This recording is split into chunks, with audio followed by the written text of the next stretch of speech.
Let's just give it another minute or two for people to join in and then we can start. Okay, Marin just confirmed she'll be joining. Okay. Okay, perfect.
Okay.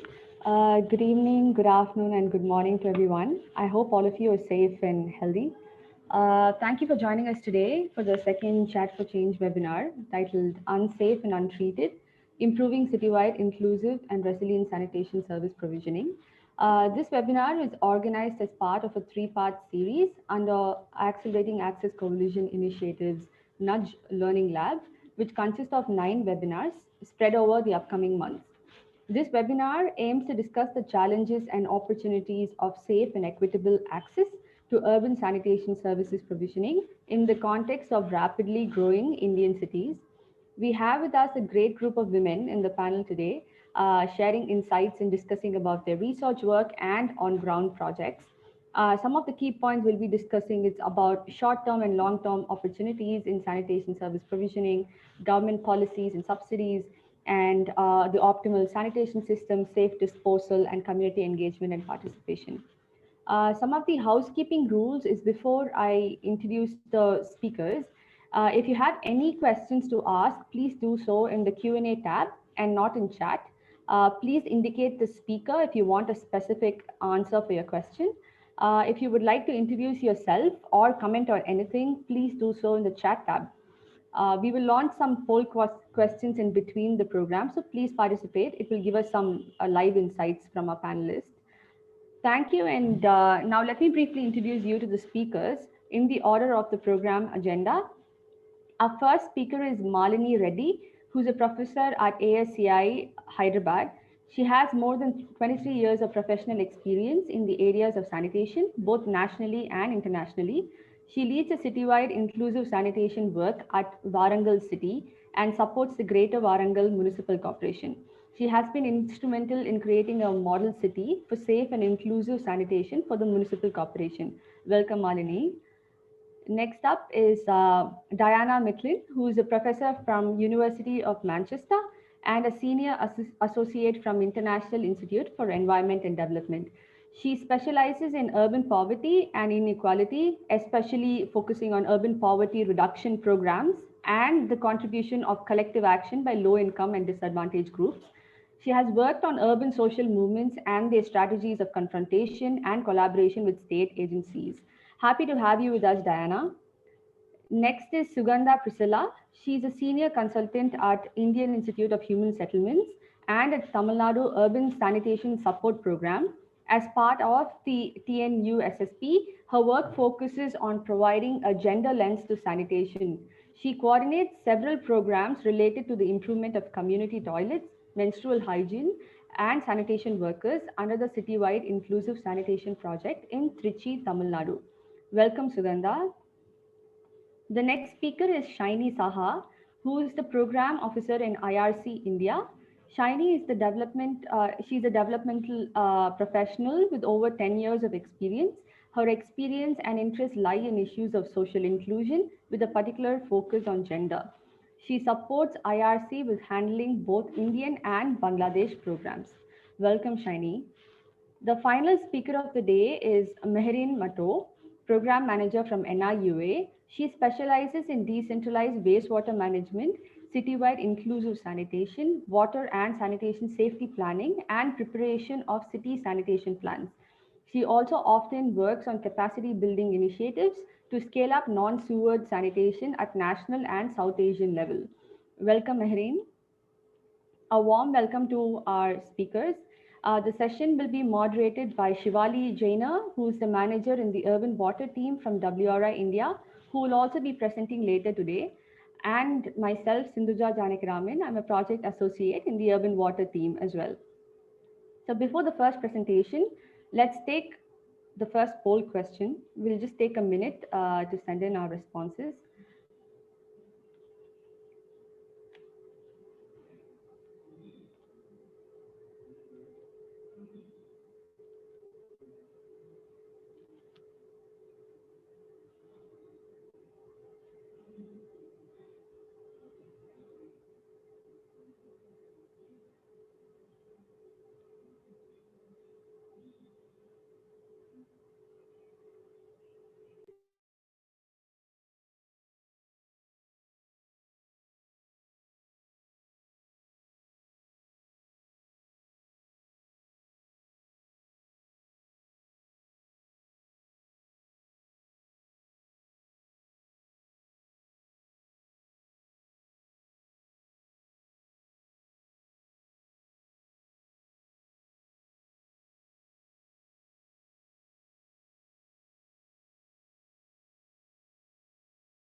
So far, the most responses are for inequitable water supply and sanitation service delivery as the biggest impact of rapid urbanization. Maybe we can touch upon some of this aspect in the discussion later. I'm going to stop sharing this and I'm going to request Malini Reddy to share her presentation. You have 10 minutes to present, Malini, so let's try to keep time. Yeah, thank you very much. Good evening, everyone. I'm Malini. I represent an organization called Administrative Staff College of India. We're a think tank and we work with national, state and local governments to help and build their capacities so that they can provide improved services to the urban populations.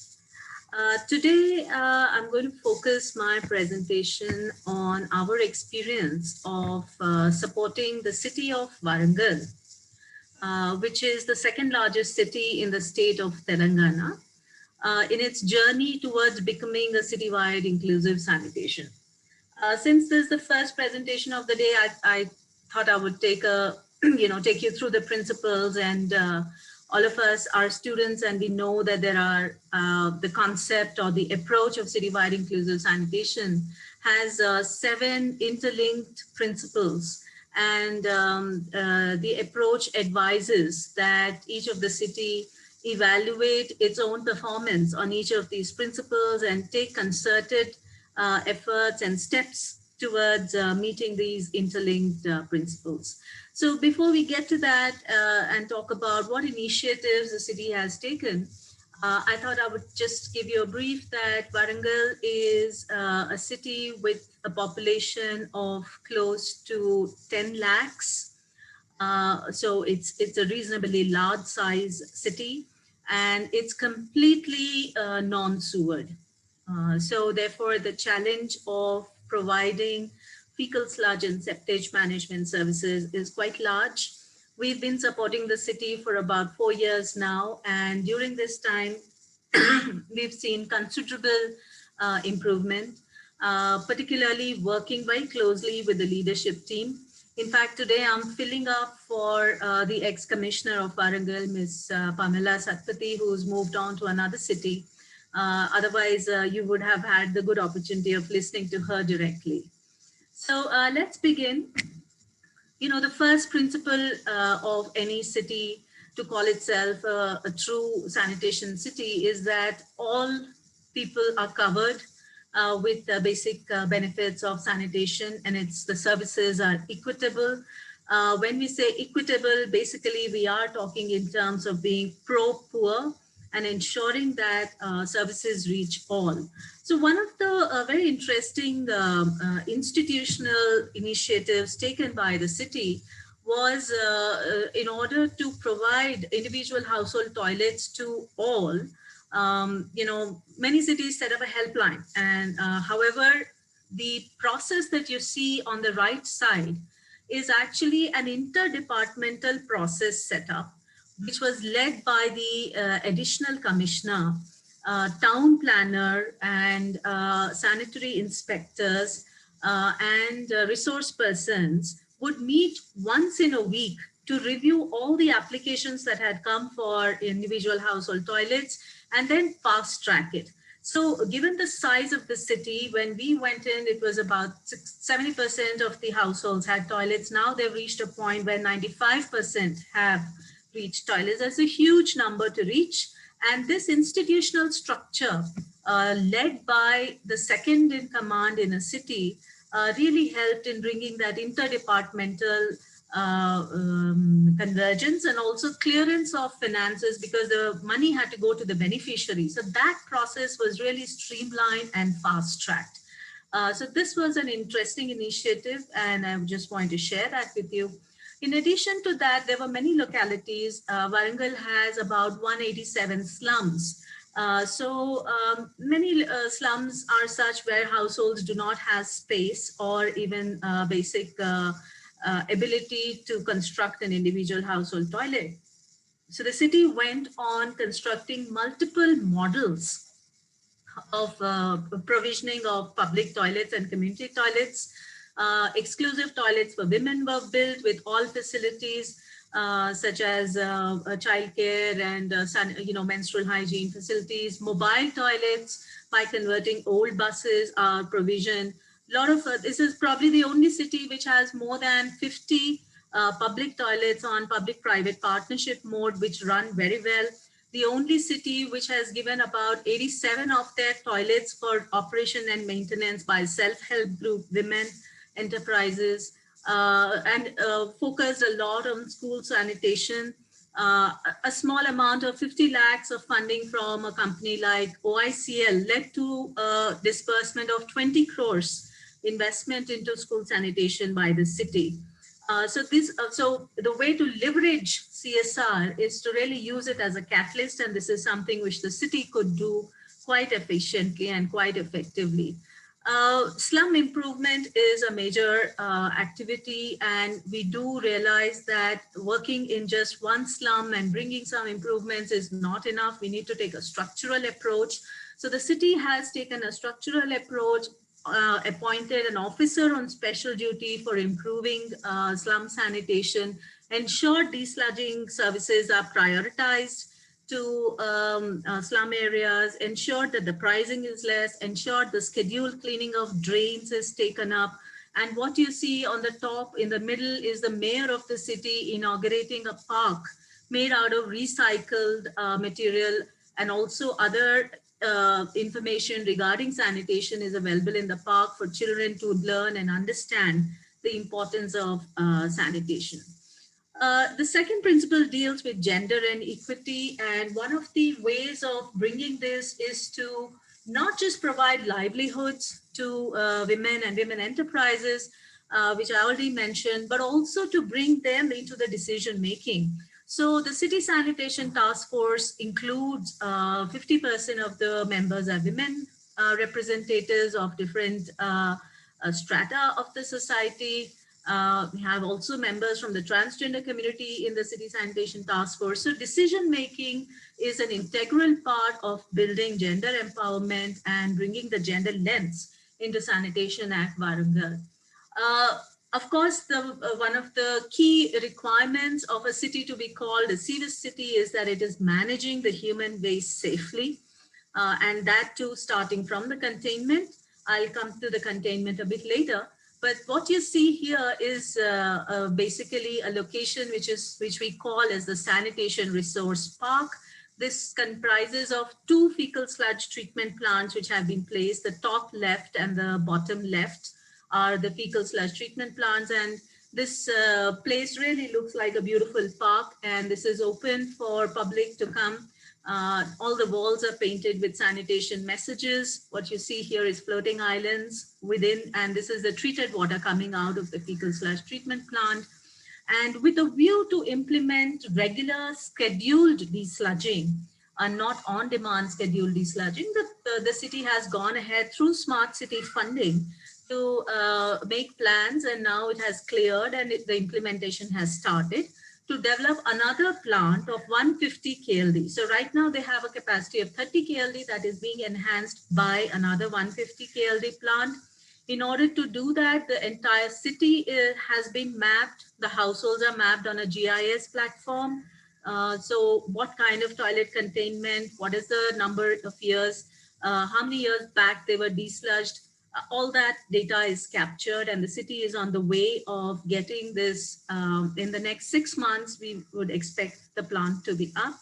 And with this, the city can reach 100% treatment of all human waste generated.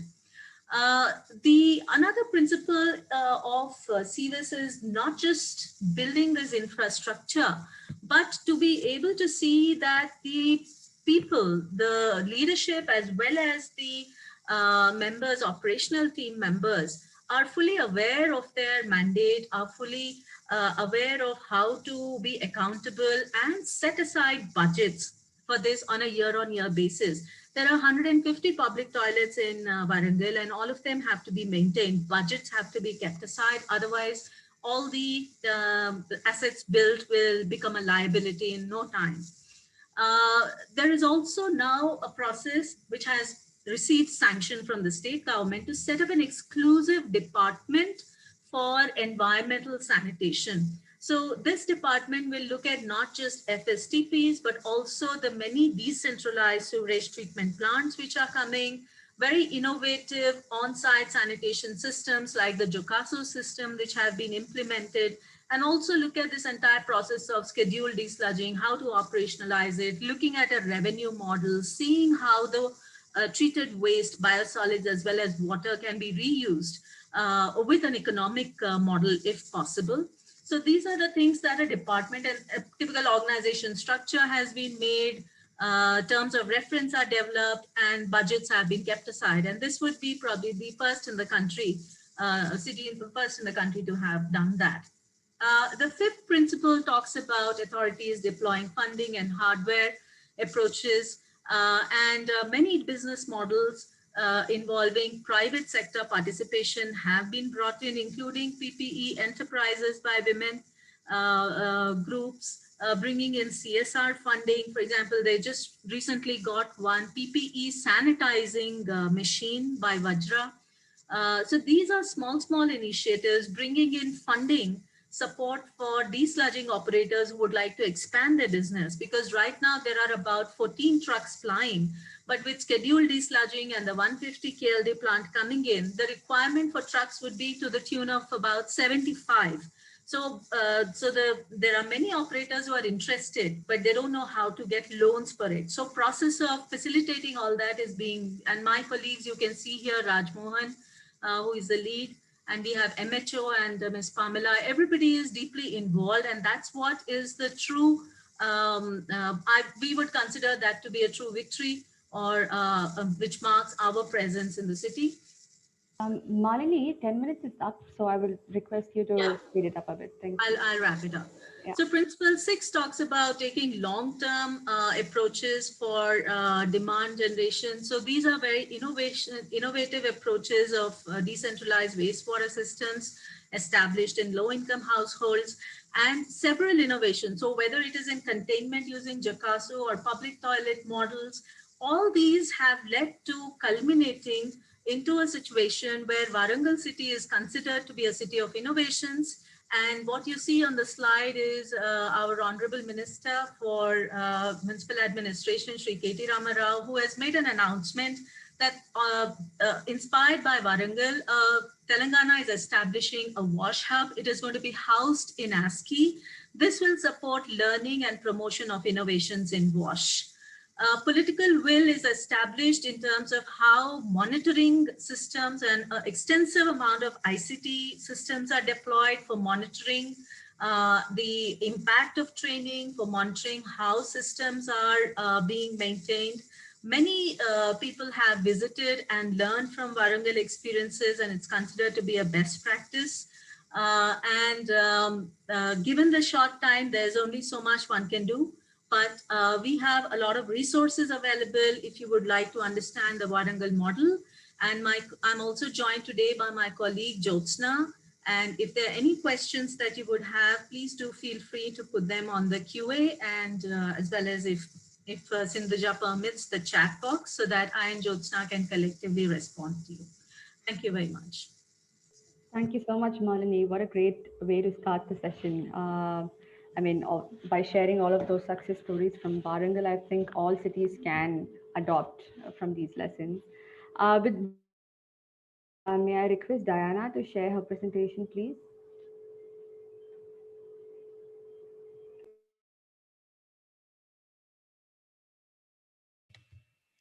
Thank you.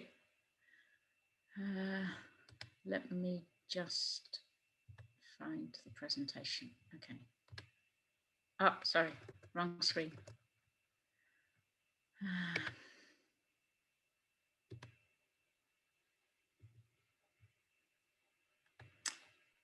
Okay, here we go. So thank you very much for the invitation. It's wonderful to be here. I kind of feel very self-conscious of being from outside India. So I just wanted to start a little bit by explaining why I'm here. So one of the things that WRI decided to do a few years ago now was provide some leadership on the urban challenges facing the global south. So they launched a program of study, the World Resources Report, essentially focused on issues of and sustainability in the urban areas of the global south. Of course, once we began that work, we started at an overarching level, but we rapidly realized that in order to be of most value, we had to drill down into a few issues. And there was unanimity that one of the issues that we needed to drill down into was sanitation. I think it's easy to reflect that sanitation has been a long-standing challenge. And indeed, when we began to work around the challenge of sanitation, we asked ourselves, what new could we add to a debate that is long-standing? So we went into this very modestly. We weren't clear that we could indeed add anything, but we felt that the scale of neglect of sanitation was so overwhelming that we, in a sense, our values, our mission to try and move forward knowledge, the knowledge frontiers about urban transformation required us to engage with the complexities involved in sanitation. I'm just going to touch on some of the work that we did. So if you're interested in following this up, please look on the WRI website, click through into Towards a More Equal City web pages, and find the sanitation report, Untreated and Unsafe, Solving the Urban Sanitation Crisis in the Global South. We, I think, necessarily have to be modest, but we are trying to contribute to the work that's just been discussed and the much wider platform of work that needs to go on. As you would expect, we had an overarching theme, so we discuss very much the global situation. The challenge that we face is this one. One of the challenges that we face is this one. One challenge is the scale of neglect of sanitation. The other challenge is that scale of neglect is going to be exacerbated by population growth, the growing urban populations, which, not so evident from the previous slide, but an awful lot of those people will be based in urban centers in the global south, particularly smaller urban centers. So we recognized as we worked on this, the scale of the challenge. You see that scale of the challenge, to be frank, summarized here. So 2015, 1.7 billion with safely managed sanitation. But just bear in mind, not all of that sanitation is truly safely managed for reasons I will explain. 2.3 billion with unsafely managed urban population, urban sanitation, and an expected projected increase in urban population that will add billions to those without adequate access. So what does safely managed mean, and why about the figure that the Joint Monitoring Programme reports suggest in terms of safely managed sanitation?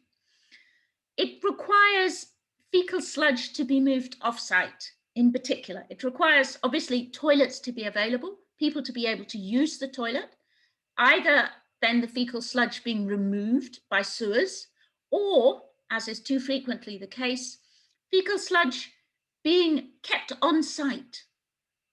But the challenge is that in high density areas, it cannot remain on site. It has to be moved. And this is where the world is perhaps a little bit complacent, that what is reported as safely managed is indeed safely managed. It is not easy to move fecal sludge safely. When it is moved, it needs to go somewhere. And it was great in the earlier presentation to hear about the efforts that are being made in one city.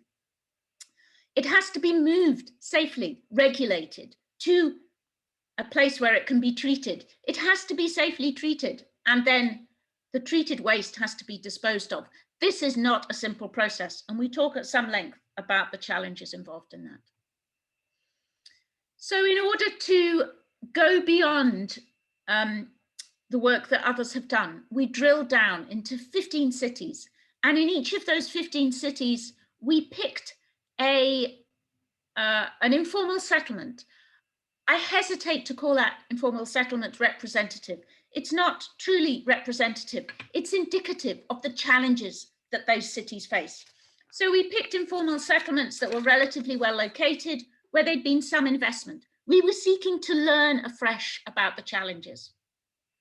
And the report that I've mentioned goes in much detail to talk about those 15 cities and provide aggregate citywide data, because we know that is so important, as well as indicative results from these informal settlements that I just mentioned.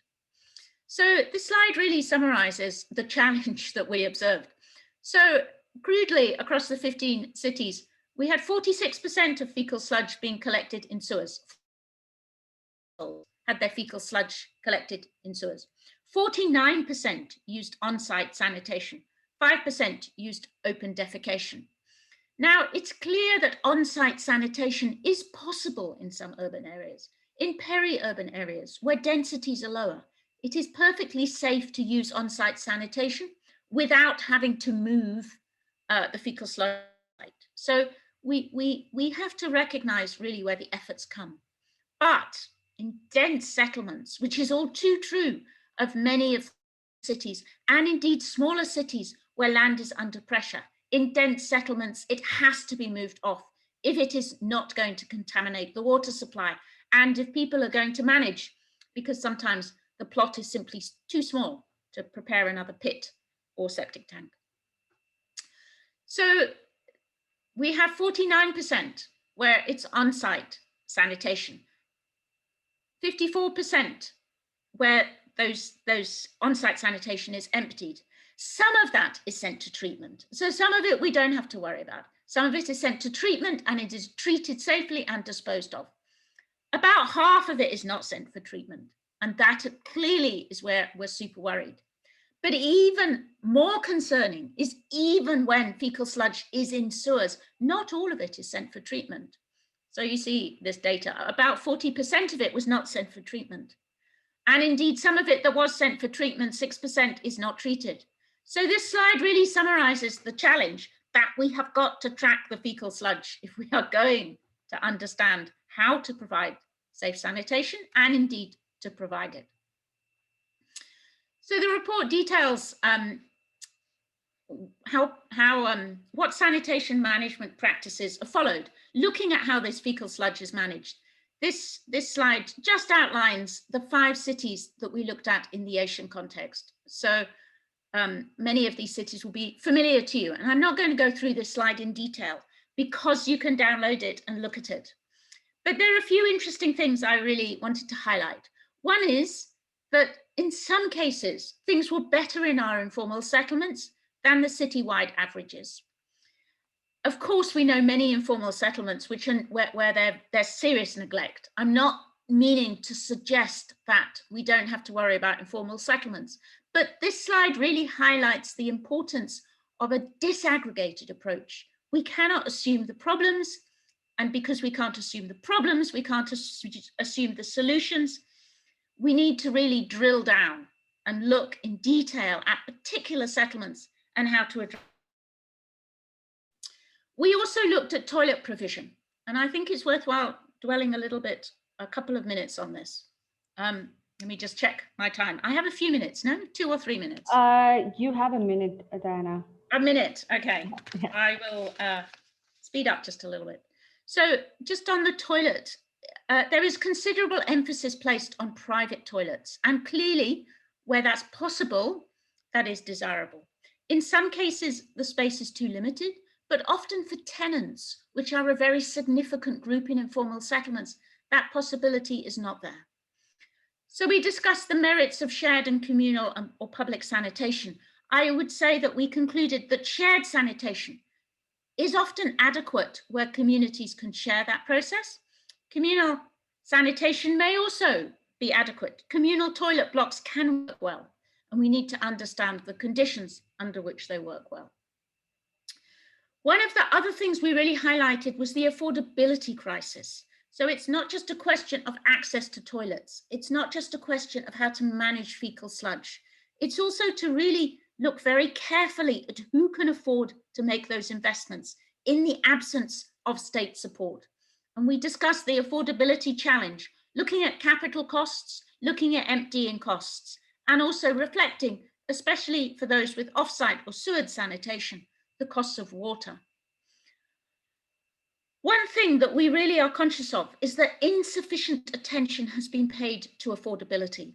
The Joint Monitoring Programme has considered affordability in terms of the percentage of household income spent on wash, but truly that is not sufficient, because even if 5% of household income is spent on wash services, those services may not be adequate. They may be hiding the problem of fecal sludge management that I spoke about earlier. So in this context, we recognize that there is a sanitation crisis in too many cities. These are examples from Indian newspapers, but of course there are many more, newspaper and website. Across the global south, there is a crisis, and a crisis that, to be frank, is all the better for being aired, because too often it's invisible, it's silenced. Government failure and the failure of international development assistance agencies mean that we are ignoring the fact that for too many people, there is no solution to the crisis of sanitation. So we suggest, this is the final slide, we suggest some things to think about while recognizing the challenges that exist at the moment and which will be exacerbated by the growth of urban populations. It is cheaper to connect to sewers and simplified sewer networks. So we suggest that local government and national governments should look at extending sewers and simplified sewer networks. If the sewer is there, it is easier for households to be able to address their own needs. In the absence of sewered systems, we have to recognize actually what the previous presentation talked to, that regulating and providing for on-site sanitation with the shifting of fecal sludge is critical. Densities in some places are high and are likely to get higher. It is important to take a citywide approach. We cannot deal with a sanitation crisis settlement by settlement. It just makes no sense because of this fecal sludge challenge. We have to be alert to, as a first step, the need to make sanitation services affordable.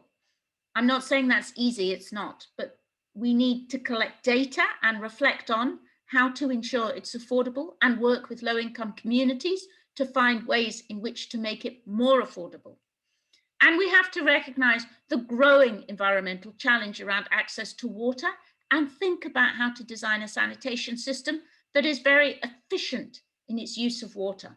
Otherwise, we will just exacerbate problems for the future. So that was our contribution to thinking through these issues.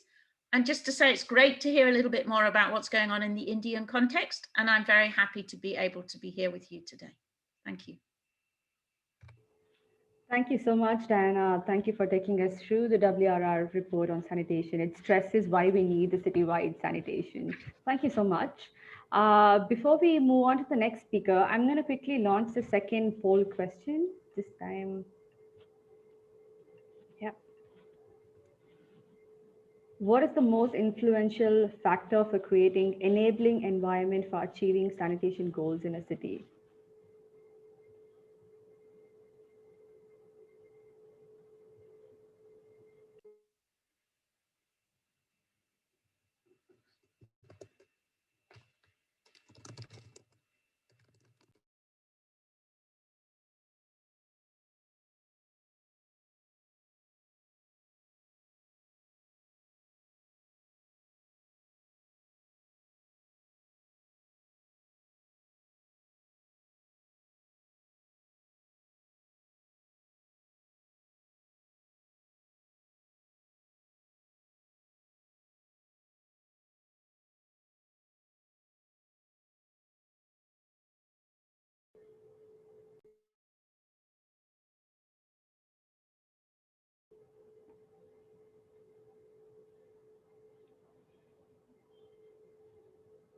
Institutional framework and coordination among various actors seem to be the most important factor.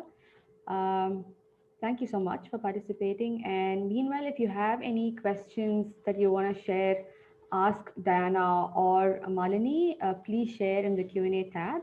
Now, may I request Sugandha to please share her presentation now?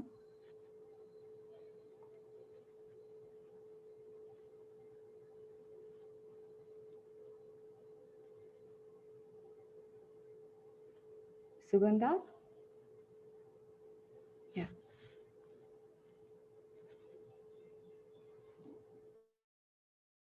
You're on mute.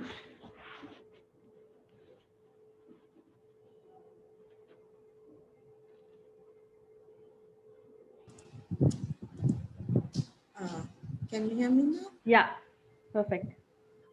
Okay. So, just hold on. Okay. So today I thought I would be speaking on the community toilets that are being managed and the way they get managed in the city of Trichy, which is a seawide city. So if you look at Trichy, there are around 300 community toilets that are being actively functioning and have been built by the city administration. And this caters to almost 1 lakh users every day. And as long as 1999, there were volunteer groups called the Sanitation, Health and Education Committees that we call them SHE teams that were formed to maintain these community toilets. And then these SHE teams have members of the local community itself, women from the local community who volunteer to maintain the communities in their area. And yeah, so that was the idea behind it. And these SHE teams have been also federated into a federation which is called WAVE. And what is interesting is this has been functional and is still functional across for quite some years, almost for 20 years now.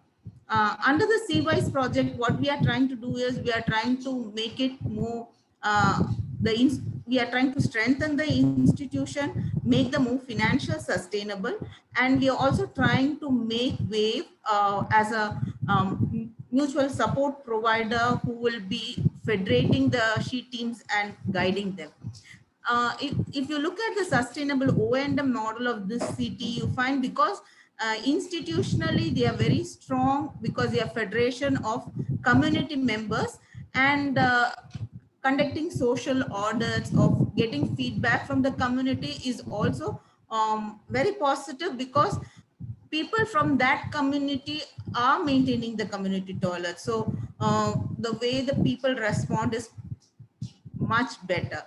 And when you look at financial, there are certain community toilets which have high footfall and then they are quite profit making. But there are certain community toilets where the footfall are less, and then this federation or the wave is trying to cross subsidize community from the community toilets that are making quite some profit. Apart from that, we are also trying to work on income generating activities to ensure that all these community toilets can become financially sustainable. Currently, the local administration cross subsidized through paying their electricity bill or taking care of their major repair and maintenance work.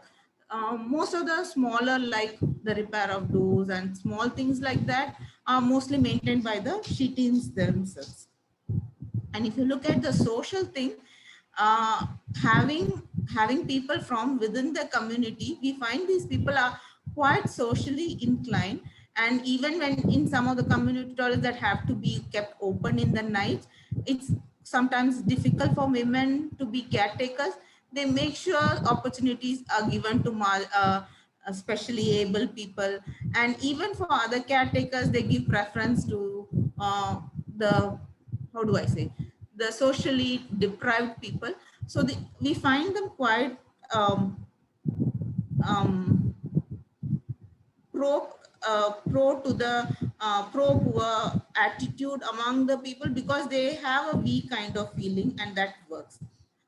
User feedback is in place, but that is something we need to be strengthening, or we need to be working on, and currently we are trying to improvise on that.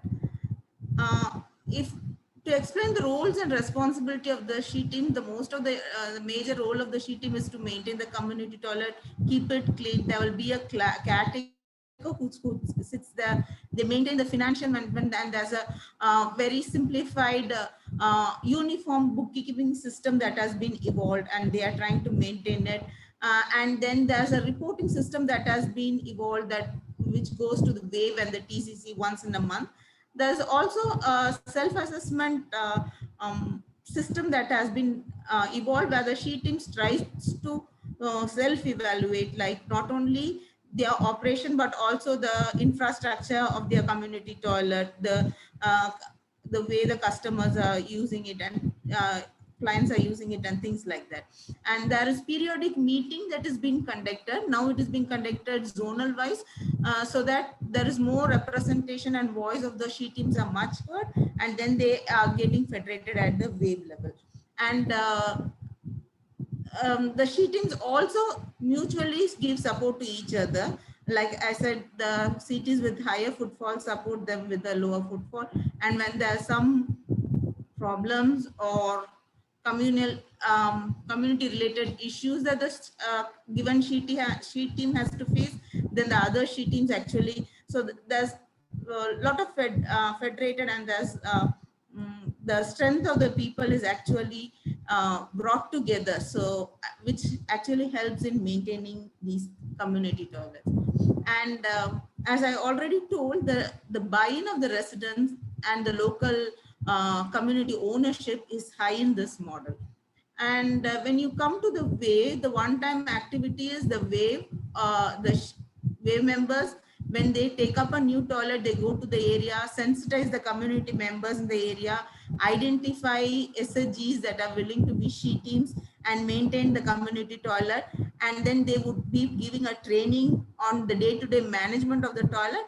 And for the start or the initial activity, the basic financial support is also given to them for the first 1 month. And then the recurring expenditure of the financials are expected for the she team to take care of itself as a business model. And as a recurring activity, they support them on periodic monitoring. If there's some electrical or plumbing work, that is, they help them identify the right person to do. They license with the city administration. They collect contributions up, as I said, cross-subsidizing is what WAVE does. And sometimes when there's a certain major repair, like a bore well or something gets repaired, then an interest-free loan is given to the she teams that are in need till they get it reimbursed, or if it is to be done by them, the she team would be repaying to the WAVE on installment. And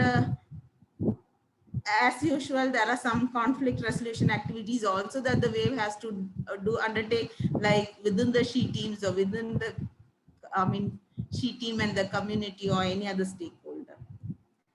And if I need to speak on the operational improvement, what we have been able to bring in is standardization of weekly, monthly, quarterly activities. A well-defined activities role plan is being done. A very simplified reporting system is done.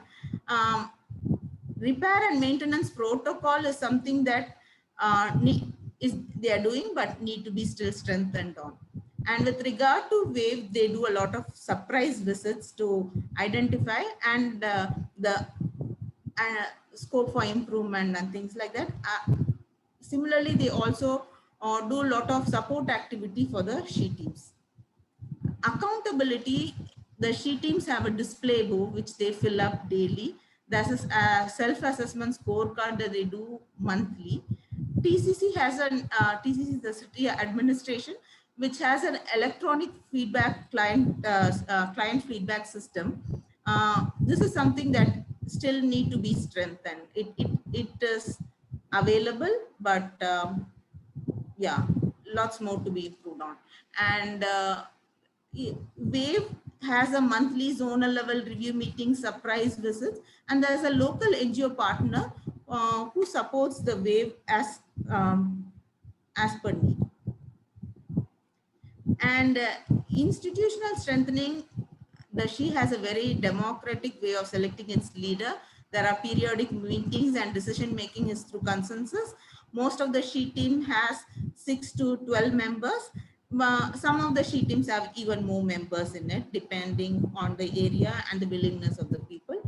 And the she team members usually take rotation in maintaining the community toilet. Mostly there are 2 to 3 she members who would sit in a toilet, like as a toilet opens as early as 4:30 or 5 o'clock in the morning. You have a she team member who sits from 4 to say 9 o'clock, and then another member, and then another member in the evening. So that's how within themselves they divide their work, and the number of hours they spend on maintaining and other things, they get paid for it also.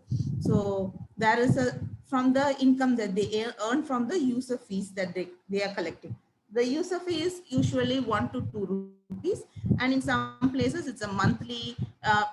When the households are very limited, they prefer to have a monthly payment that is being collected. WAVE has some function like the zonal level activities, and also the citywide level activities are is what they are doing. And one of the major activity is constitution of new she teams, so that all the toilets in the area gets covered. And Surendra, the time is up. I request you to wrap it up. Yeah. So capacity building, if you see, we have been giving them a large number of capacity building. And when you look at these sheeting, even during this COVID time, during the lockdown also, because these members were from the local community, they were able to continue with their activities. So maintenance of community toilet did continue, and if we had to communicate something with the community, they were the way through which we were able to actually reach out. So just in a nutshell to say, the impact of this community toilet is they have been able to give direct employment to around 400 BPL women, and they have been able to break the social taboo that toilet cleaning must be taken up by just a marginalized community caste, but that has been broken. And not only that, they have, because the Women's Federation is taking care of it, we have been able to attract a lot of corporate social responsibility. As told, many of the toilets are 20 years old, and there's been a mass renovation and of community toilets that have been taking place for the last 2-3 years, because we have been able to get a large number of social responsibility fund. So these are the benefits of local people taking care of community toilets. Thank you. Thank you so much, Sugandha, for shedding light on the important institutional, financial, and social blocks needed for the management of community toilets. We hope we can touch up more in the discussion. Now, before we go to the next speaker, another poll question that I would like to launch.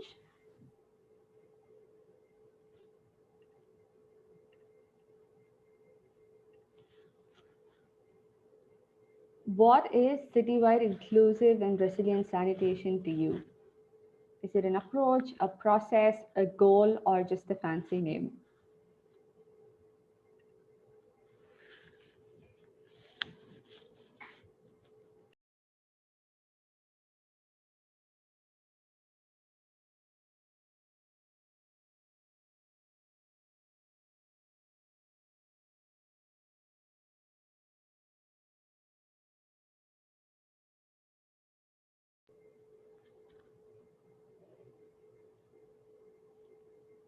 Clearly, an approach is the leading one. Thank you. With no further delay, may I request Shiny to share her presentation, please? Yes, I'll just share my screen and I'm going to turn off my video so that the audio is not compromised. Sure. Share. Just let me know if you're able to see it. Yes, Shiny. If you could just present, put it on Yeah. presentation mode. Perfect. Yeah.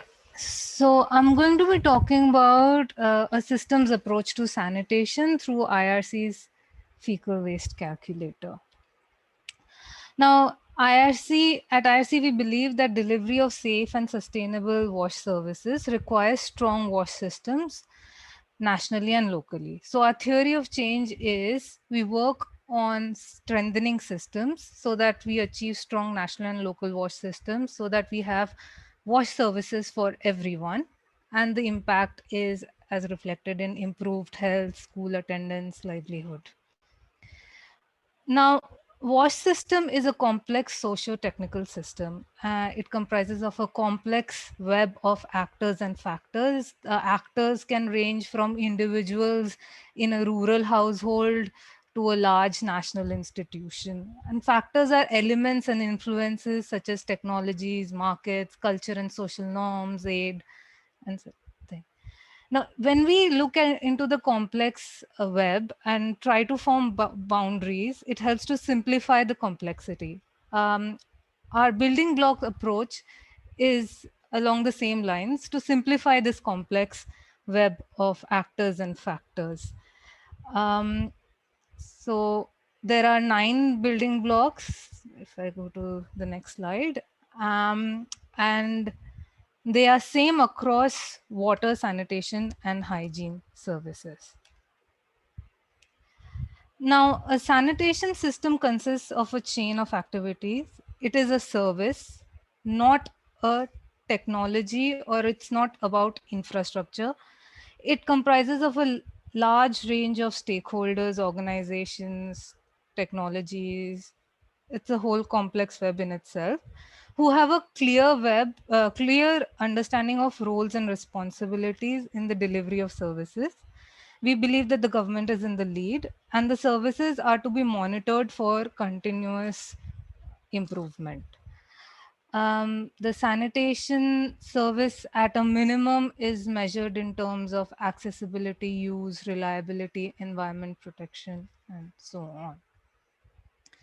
This is what a sanitation chain looks like. It's like a physical chain. The sanitation chain is as strong as its weakest link.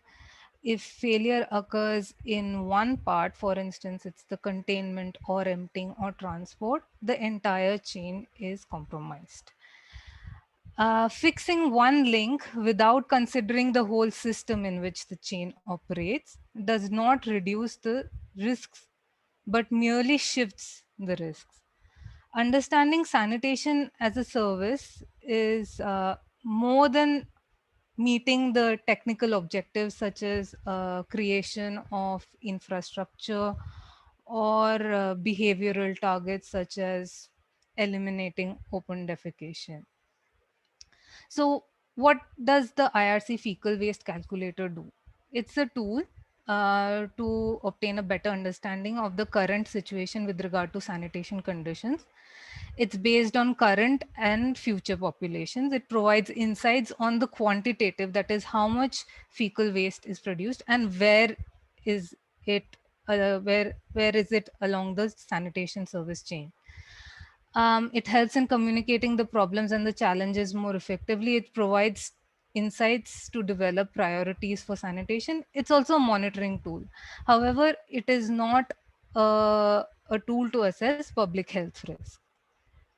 Why do we need the fecal waste calculator? It falls in the phase one of where we look at into the vision and try to diagnose the problem, which is, and it consists of facilitating stakeholder dialogue, assessing the current situation in terms of the fecal waste flow, and helps to develop a vision and a roadmap as to where other necessary fixes need to be. It assesses the amount of fecal waste and wastewater produced. It helps to visualize where this waste is along the chain. And it comes with a scorecard, which also helps us to understand the larger system in which the chain operates, the enabling environment. The tool can be used for monitoring. It provides insights into existing challenges, helps prioritize issues that may have significant outcomes in terms of health and environment. It also helps to understand both the current and the future sanitation situation. So what does it entail? It entails secondary research, meetings with officials, field visits. It takes into consideration above the ground structures such as household toilets, community toilets, public toilets, open defecation, also the structures below the ground, sewer networks, on-site sanitation, pits, or whether it's direct open defecation. It captures both sludge and waste. Waste is sludge plus the black water.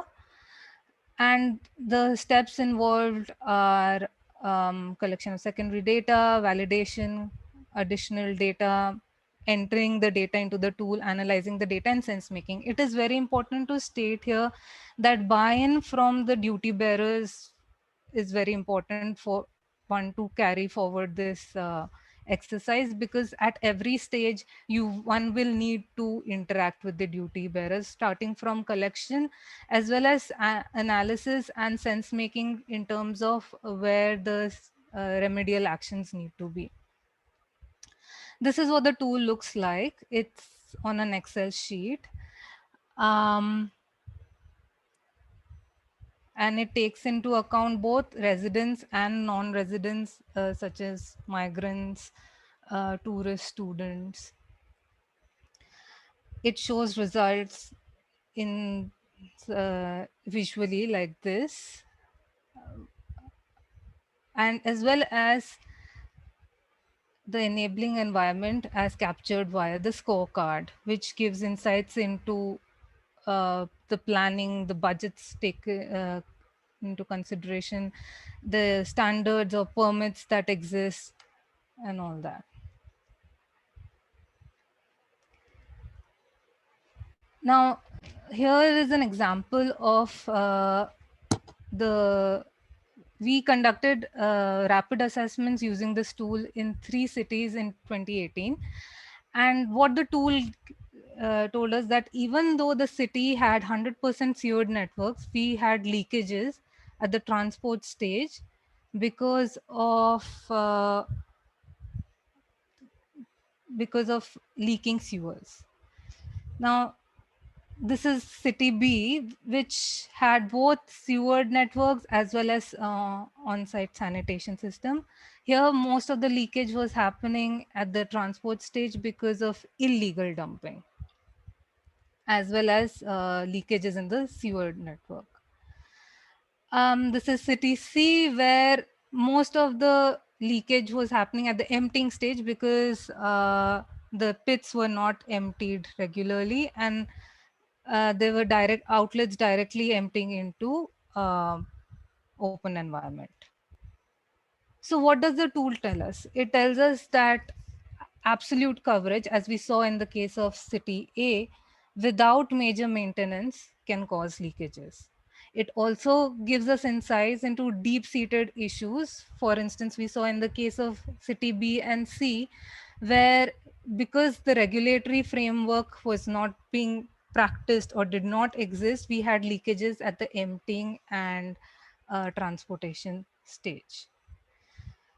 As we now, how we're trying to enrich our tool is by looking at sanitation in combination with water and solid waste, because if we take into consideration especially examples from South Asian cities, all of it our open drains have fecal waste as well as solid waste, and which obstructs flow of gray water, black water.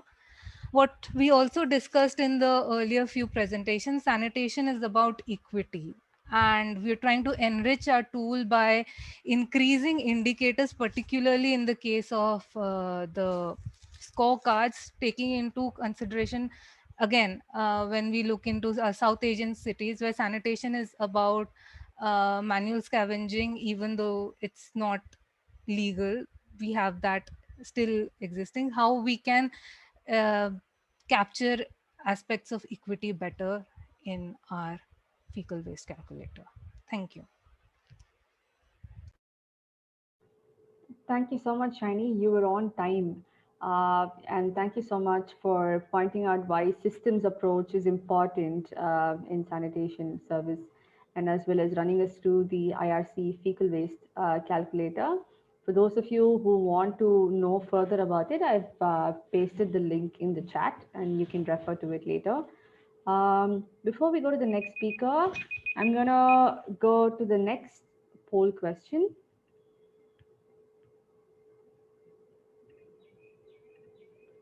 The simple one.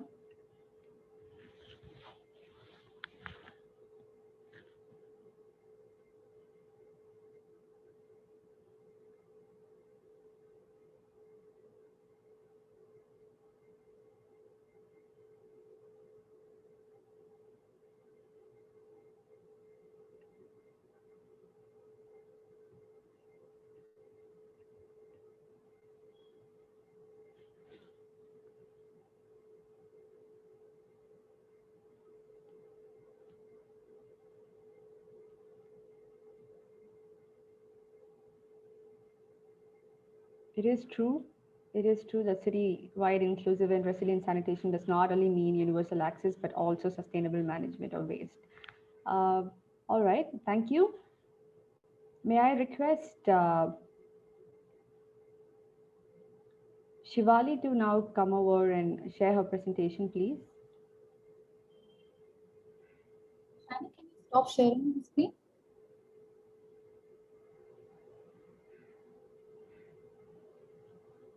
Shiny? Sorry, I'm unable to. Yeah, got it. Okay, perfect. No problem.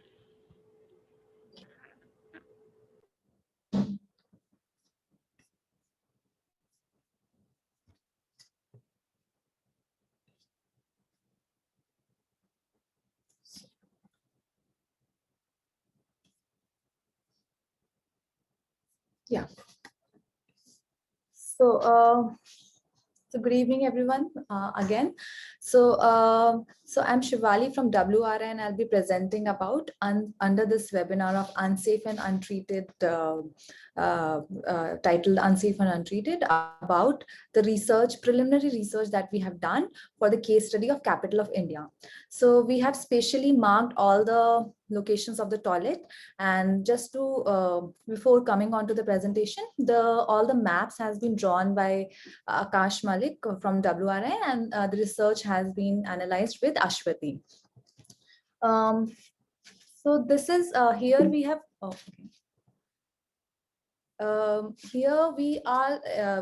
here we have mapped all the toilets, including public toilets, community toilets within the city of Delhi, and we are trying to see what is the linkage of the location of these toilets with the other sectors of the city.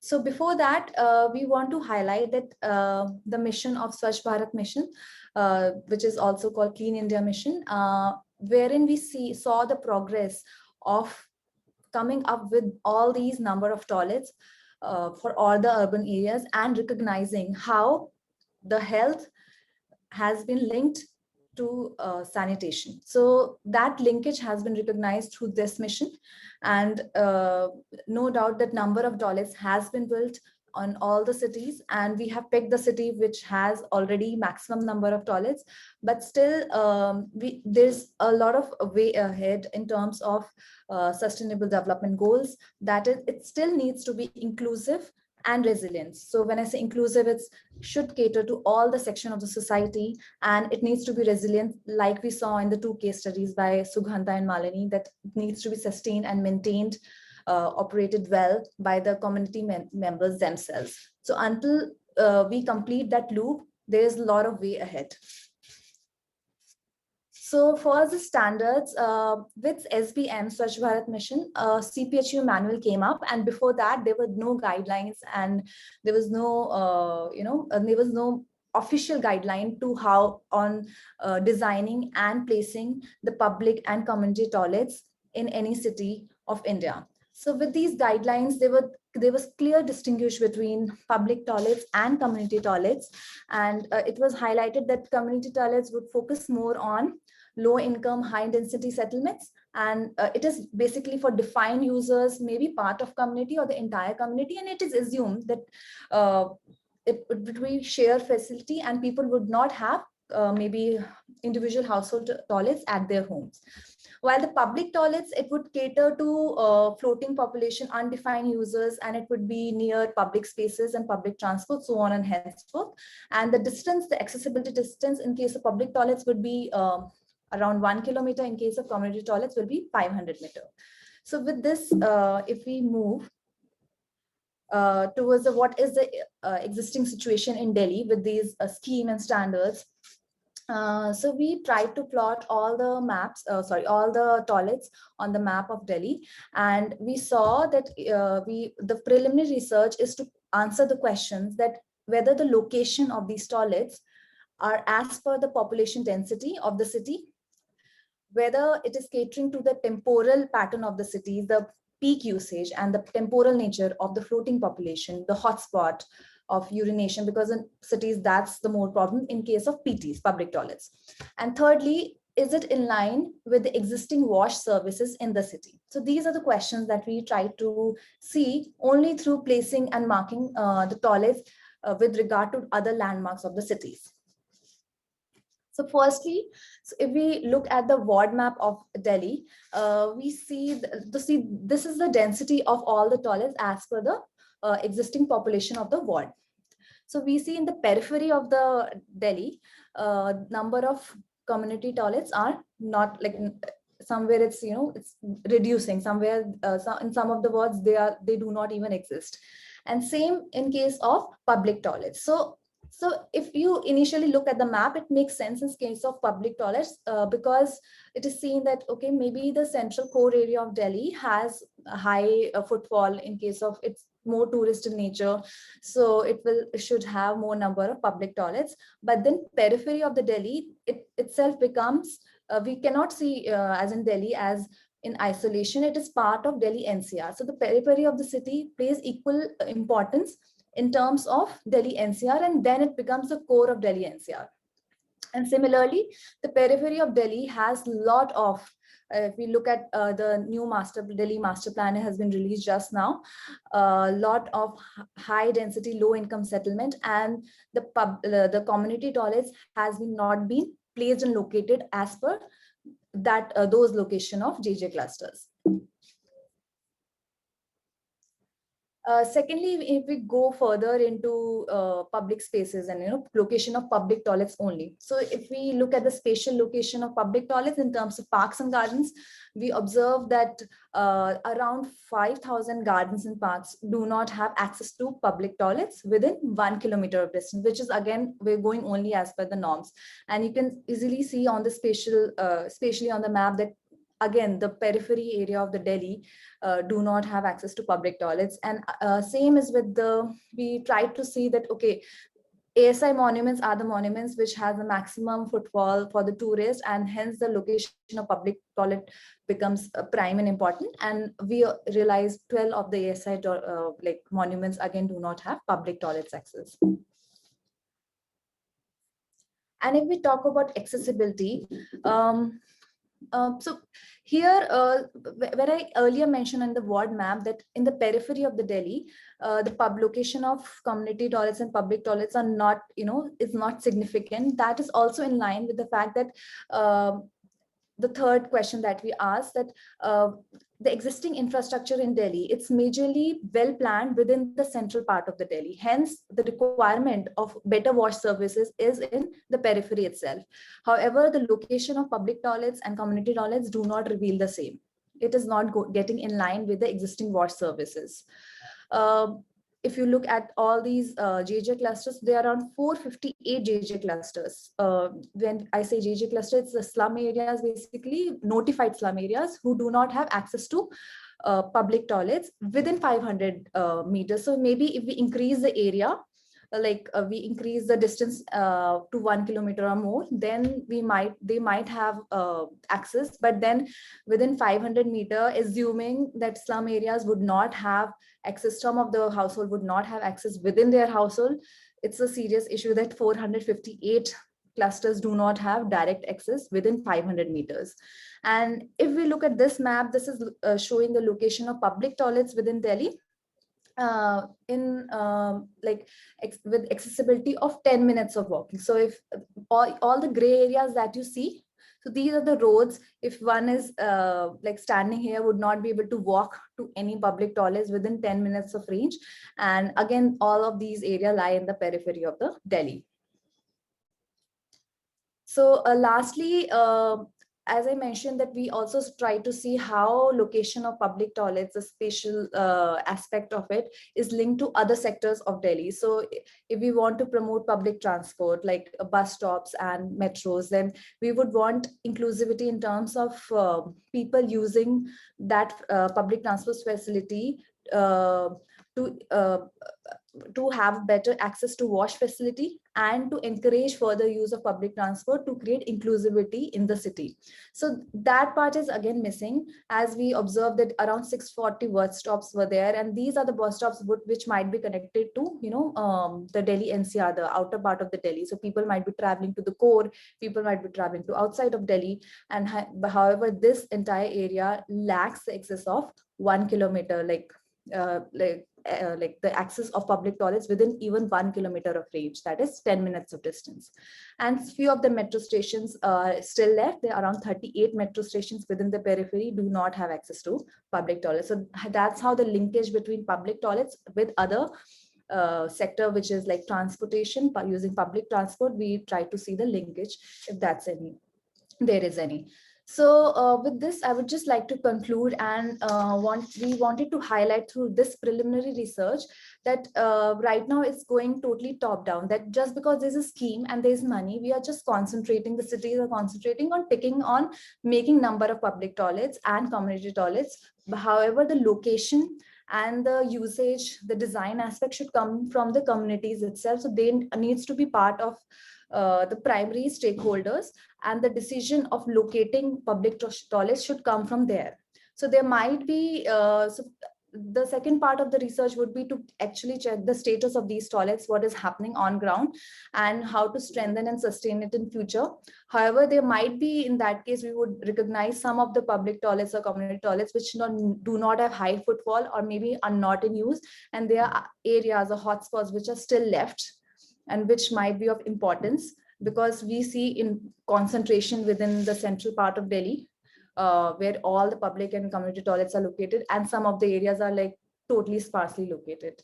So that's something to worry about. And secondly, we would there's a in existing guidelines and notifications, there is no mention of spatial factor, including like how to decide the location of community and public toilets within a city. So official guidelines should include all those aspects as well, wherein we decide with the network, the temporal nature, the spatial location within a city, how in future it would cater to all sections of the society.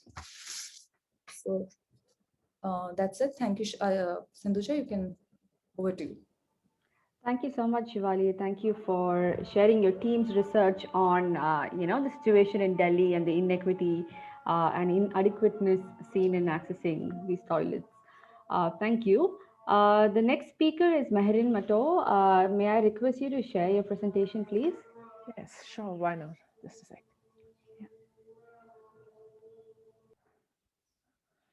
Yeah. Is my screen visible? Yes, yes. Okay. So, hello, everybody. My name is Mehereen, and I work with NIUA. As the webinar is about citywide inclusive sanitation, and the previous speakers did showcase the various case examples implemented on ground with regard to citywide inclusive sanitation, I will take you through a tool called Sanitation Safety Plan, which will help in facilitating the citywide inclusive sanitation. As Shiny already introduced you to one of the tools, that is the fecal waste calculator, if I pronounce it correctly. However, the sanitation safety plan, this tool, it talks about or addresses the public health risk vis-a-vis sanitation. So sanitation safety plan brought back the focus of health and sanitation, and it talks about the entire value chain where the risk is, who is at risk, from the containment to the reuse and recycle of the wastewater and excreta. It also highlights about the health risk through unsafe application during food produced from water consumption. It talks about, when we talk about reuse of wastewater or septage, there is always this yak factor involved. So how do we scale up the entire process of reuse, which is clearly mentioned in the new missions, that is the Jal Jeevans, the SBM 2.0. And so it also highlights to that, and which help in promoting the circular economy per se. And as we have been talking about equity, the SSP brings the focus of equity when we talk about the health risk of marginalized and urban poor. So the whole concept of this sanitation safety plan tool came into being by when WHO issued its guideline for safe water and sanitation, excreta and grey water. This is a risk-based management tool for sanitation system. It assists users to identify and manage health risk through the entire sanitation value chain. It guides investment based on actual risk. It assures authorities and the public on the safety of sanitation-related products and services. So when we talk about sanitation safety plan, we talk about from toilet to the table, right? So it's the entire value chain which we are capturing. Now, when we talk about sanitation, we can't talk in a silos. Like in CSP, we have sanitation, that is septage and wastewater. We have water supply, we have stormwater. So along this presentation, when I'm addressing sanitation, I'm addressing all these components together. And one of the beauty of this sanitation safety plan is that when we map we want to do a sanitation safety plan for, say, for a city, for a town, or at a ward level. So it encompasses all these sectors into consideration. Where does your water come from? How it is being distributed? Do you have sewer network? Is your wastewater being treated? Or it directly goes into the groundwater? Or is it being used in the agriculture farms? What happens to the stormwater? So it captures all maps and captures all the areas. And above all, it also captures the various exposure groups, that is, be it the sanitary workers, the farmers who use the wastewater or septage in their agriculture farm, the local community who directly or indirectly is affected, or in a good or a bad way, with this whole sanitation service, and the consumers who are using the produce which is being irrigated by the wastewater. So how does it work? There are two phases of SSP. One is the system assessment phase. So where we identify the pathway and who are the target group. Based on that, we come up with a risk-based assessment table, which showcases the hazard, and which could be physical, chemical, or biological in nature, and how it has happened, through which pathway it has happened. And then we come to the operational monitoring and management phase, which talks about the strategies to reduce the risk of that hazard. The likelihood and severity calculates the risk of that particular hazard. So SSP in Tangent has 6 modules. The first is to prioritize the area where you want to do the sanitation safety plan. What is the purpose, the scope, and essentially who will lead this process? Who are the team members who would do it? Then comes the describing the sanitation system to understand the sanitation scenario of that particular area. Who is at risk? What are the legal and institutional framework with regard to sanitation? Then comes the third module, which identifies the hazardous events, the assessing existing control measures if we are taking any, who are the exposure group, and how significant are the risks, right? So what are the routes through which it can happen? It can happen through inhalation, through dermal, through vector-borne, right? Then the fourth module describes about the development and the implementation of an increment improvement plan in order to reduce or mitigate the health risk. What needs to be improved? How do we prioritize those risks? Sorry. Then the fifth one talks about the monitoring and control measures, and 6 is about developing the supporting program. So if we talk about sanitation safety plan, it's not a linear process. It is always evolving, and course correction is made as and when required. Now, coming up to the case studies, when the whole concept of SSP was being coined by WHO, across the globe, there were 8 cities which were selected. And in India, it was a town of Bangalore, that is Devanhadi, which is presently it has about 35,000 population, and it's close to the international airport. If we talk about the city profile, the groundwater level is low. There is water scarcity. At the time of the trial of this SSP, there was no piped sewerage connection, no STP. So the whole concept and the idea was to understand the health risk and what are the barriers which can help in reducing the health risk to the exposed groups. So first, who were who were the members who facilitated this whole process. We had we had members from institutions like Karnataka Urban Water Supply and Drainage Board. We had the Town Municipal Council. They were the main drivers. Their environmental engineer, their health inspectors, who did the groundwork, because it took the focal group discussion to understand the whole scenario of the city. So they were the main soldiers, if I can say so. Then the St. George's Medical College, which facilitated the medical and health related technical inputs. And then we had the Biome Environmental Trust, who facilitate the organization, technical, and guidance as and when required. So first and foremost was to delineate the areas, the hotspots.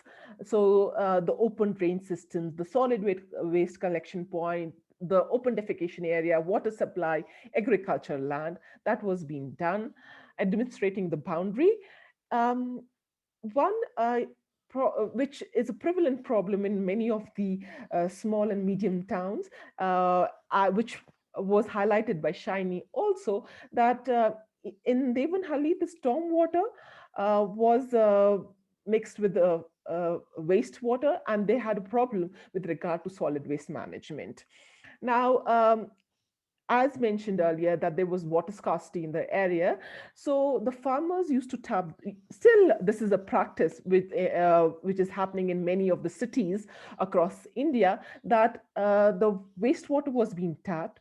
It was a very preliminary, if I can say so, treatment was done with regard to sedimentation and having a shallow pond. And through furrow irrigation, the water was being used for irrigation of farms. The crops grown, ideally they should be non-edible, but also edible crops like spinach, beetroot were being grown. However, during the trial, there was no major health risk which was being identified with regard to the use of waste water. And the septage, the fecal sludge, which was being taken from the household, was being used as a compost, and the farmers used to ask the honeysuckle tankers to what do you call, to empty the fecal sludge in their farms and to use it as a soil conditioner. And you can see one of the classic example, which is also there, is that these have helped in growing the grape farmlands in the area.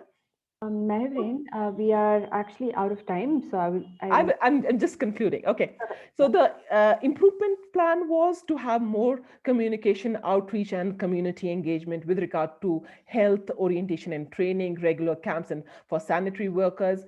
Identifying faulty drains and improved drain slopes, identifying new landfill area with regard to solid waste and fecal sludge management. What hindered was the time constraint, the lack of incentives, and the capacity with regard to the town municipal corporation. However, one important point is that this whole study led to the implementation of the FSTP, the first in India at Devanahalli. Another example is that, which is 1.5 year old, of Kochi Municipal Corporation, which the sanitation safety plan has been done in 2 wards. Another example which I would like to showcase, it's a recent one in which the Asian Development Bank facilitated in rural context, that is the Brahmandia Gram Panchayat, to make a water sanitation safety plan. So you can download the whole report from the link below. So all these things help us, if we really mitigate it properly, to achieve the SDG 6 and also SDG 11. So this is all the concept of the SSP and the case studies which are being done in Indian context. So thank you very much. Great. Thank you so much, Mehreen. It was a very interesting presentation. Since we are way beyond time, I would request Shivali to initiate the discussion part. And as for the audience, if you have any questions, please do share in the Q&A tab, and our panel would be more than happy to discuss it. Thank you. Okay. Thank you, Sindhuja. So first of all, really glad and thankful to all the speakers to present the insightful case studies. So we had on-ground case studies from Malini and Sugandha, and excellent research from Diana, and then Shiny and Mahreen explained about the tools that has been used for decision making. So firstly, just on related to on-ground implementation, wanted to ask Malini and Sugandha that like for example, the overall initiatives in Warangal and Trichy is something to look upon, by other cities of Telangana and across India. So can you tell us some of the challenges faced to kickstart the initiatives that you showcased?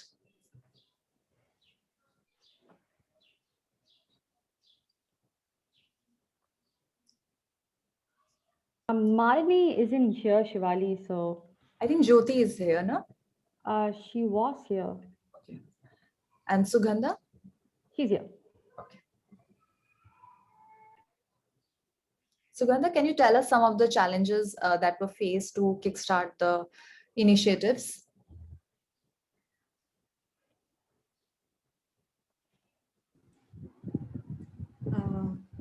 I think my internet is unstable. Can you repeat the question, please? Yeah, so looking at the wonderful case studies that you showed in Trichy, we wanted to know what are the challenges that were faced during the initiatives that you took with regards to She Group and creating all the social and other sectors in the city. Okay. When it comes to citywide, it has to be the entire city on the whole. So demonstrations are easier, but to have the whole city take up a certain activity could be a challenge, especially in cities like Trichy, where we have a large number of slums, the low income settlements. This is a real challenge that we have. So there are different initiatives that we are taking, like helping people have access to affordable desludging facility, periodic desludging of PTs, and all those things. So you need to have the buy-in of the government, though they are very proactive. Taking it up on a larger scale is still a challenge. And so that's something, but then the good thing here is the administrative setup is proactive and is more willing to be supportive. And then there's also a gradual change. You have this, we in Trichy, we have a large number of DSOs. We have around 60 to 70 desludging vehicles that operate, private desludging vehicles that are operating within the city. So having them all streamlined, having them, getting them trained on processes, because they are used to certain way of operation for quite some time. So getting them trained on it, making them understand the importance and getting their buy-in to work together with the project is a challenge. But then we are reaping a good amount of success on it, but it's a little longer term initiative which requires a constant reinforcement till they actually buy in. So many a times we find that they realize what, sometimes they don't use a PPE or something like that. They do know that it is wrong, but then they are so used to functioning without those things that they find it quite difficult. So we had to we also did some studies on suitable PPEs that should that, because it's not, it's for DSOs or for particular, there are given PPs which is available, but then when we discuss with the sanitation workers, we find that they are not actually very suitable for them. They are not very convenient for them to be working on it. So then they tend not to work. So we had a study where we tried to identify certain PPs that it has to be affordable, it has to be convenient for them to wear, and then only it becomes operational. So the project itself having different layers and phases to be operationalized, each has its own challenges. Thank you so much for the insight. So coming, from Diana's research, for example, showed that, one of the findings that we remember, that it is observed that in most of the Indian cities, there's absence of sewer system, and hence on-site regulation option needs greater attention. But if we look from the perspective of the household, sewer connections are often less expensive than on-site sanitation options. So on that dilemma, how does it actually work? So should we go for a connection because it's easier for users to get it connected, or we should enhance and strengthen the on-site sanitation more? So I think this is a clear conflict of public and household costs. So the sewer system costs the public more, but once the sewer is in place, the household can connect quite cheaply. I think, though, a superficial analysis fails to take into account the true cost of managing the regulation of moving fecal sludge. So once the regulatory costs of moving fecal sludge are taken into account, and the challenge of that, it requires the on-site pits to be emptied safely, and sometimes it's very difficult because settlements are very dense. You can't easily move motorized vehicles between houses, so you need some manual system. Then you need to be able to regulate what those vehicles, be they motorized or non-motorized vehicles, do with the fecal sludge, and you need to get it into the treatment plant safely. And we know from multiple research studies that a lot of fecal sludge is dumped. It's not taken to the treatment plants. So, once the costs of regulation are taken into account, and once the not just the cost of regulation, but the health costs, when that process is not done well, are taken into account, then I think you begin to have a better assessment of not providing sewers. But the truth is that those costs have been borne by low-income households, going back to the issue of equality. And as they're borne by low-income households, they are ignored by too many people. Hence, you get these very high cost-benefit ratios of providing sewers because they take into account health costs. So it's a dilemma, and it's a dilemma that governments have ignored for too long. I think, being realistic, we recognized the public financing crisis, but we felt there needed to be a much more explicit recognition of these dilemmas. And from that recognition, new policy initiatives may emerge. So considering and acknowledging this dilemma is important, and hence coming up and at least addressing this in new policies and programs. So, so when we talk about policies and programs, the tools that has been shown by Shiny, and Mehreen also showed quite a lot of tools. So like the question here is that, what could be the number of possible use of these tools in decision-making process for cities to decide upon sanitation provisions? Shani, would you go first or should I? Please go ahead, Mehreen. All right. Please go ahead. So I completely see there are n number of tools if we talk with regard to sanitation. Talk about monitoring. You have SFD. You have SFD. You have SaniPath, SaniTab, and then you have SSP also. So there are a plethora of tools, but bringing them into decision making, it's very important if at national level they are being recognized. Like, for example, SFD has been recognized at the national level. You have the on-site and off-site sewerage management guidelines, 2020 by CPHU, who has recognized that. But if we talk about tools like SSP, although it's globally it has been used, but then the onus will lie with the cities to own it and use it. And when we talk about these tools, these are very comprehensive tools per se. So who will drive it? That will be the big question. So yeah, that is my take.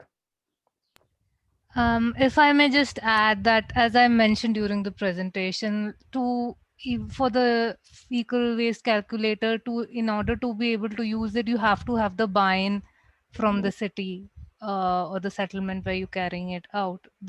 Because you have to involve the duty bearers at every stage, from data collection to even come up with the solutions. It has to be in consultation with them. It's not something one prescribes to them which they may or may not accept. It has to be a dialogue. So you have to involve duty bearers. Yeah. So does it Can I also just involve? add? Okay, go ahead. Sorry. I agree with Shaini, because like if you talk about in cities, if I talk about SSP, Devanhali, the town municipal council, they were keen in implementing it. So, but in order to scale up, that is a big question. Cities individually they can take up, but how do we scale up? That is a big question. Okay. So for scaling up and taking the buy-in from the government, does it also involve the buy-in from other stakeholders and involving other stakeholders of the city? And Yes. or just the government would be? No, I think it's all the stakeholders, state and non-state, which should come together. Yeah, I agree. Okay.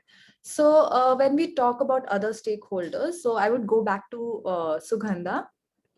So in case of on-ground implementation, apart from TNU SSP support, were there any other voluntary efforts by educational institutions or local NGOs and other voluntary organizations or partners to support and provide the necessary training and improvement skills to the members of SHGs that you mentioned?